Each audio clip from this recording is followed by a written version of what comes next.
বদলা চ্যাম্পিয়ন্স ট্রফিতে চ্যাম্পিয়ন হলো ভারত। 25 বছর পর নিউজিল্যান্ডকে হারিয়ে চ্যাম্পিয়ন রোহিতেরা। 9 মাসের মধ্যে একটিও ম্যাচ না হেরে জোড়া আইসিসি ট্রফি ক্যাপ্টেন রোহিতের হাতে।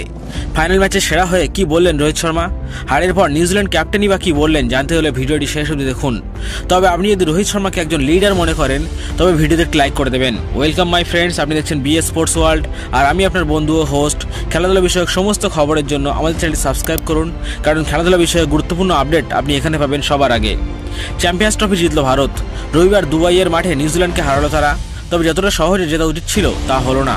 নিউজিল্যান্ডে লড়াই করলো কিন্তু শেষ পর্যন্ত পারল না। অপরাজিত থেকেই চ্যাম্পিয়ন হলেন রোহিত শর্মারা।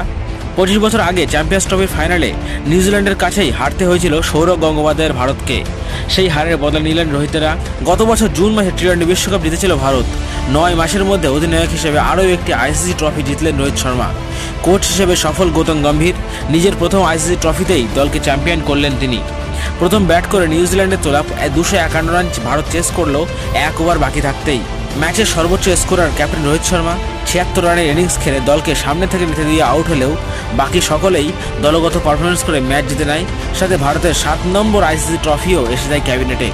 ম্যাচের সেরা হয়েছেন ক্যাপ্টেন রোহিত শর্মা। তিনি বলেছেন, আমি আমাদের সকল সাপোর্টারদের ধন্যবাদ দিতে চাই। দুবাই আমাদের হোম গ্রাউন্ড না হলেও যেমনভাবে এখানে সাপোর্ট পেয়েছি তাতে এটা আমাদের হোম গ্রাউন্ড হয়ে গেছে। তিনি গোটা দলের প্রশংসা করেছেন, স্পেশালি কেএল রাহুল ও বরুণ চক্রবর্তীকে। তাছাড়া তিনি নিজের ব্যাটিং নিয়ে বলেছেন, আমাদের দলে 8 নম্বর অবধি ব্যাটিংয়ের গভীরতা আছে, আমাকে হাত খুলে খেলার সুযোগ করে দিয়েছে। আমি এভাবেই খেলতে চাই, আমার মাইন্ডসেট একদম পরিষ্কার। তবে আইসিসি প্রতিযোগিতার সবসময় সেরা দল নিউজিল্যান্ড ভারতকে নকআউটে বেশ কয়েকবার হারালেও আজ পারল না তারা।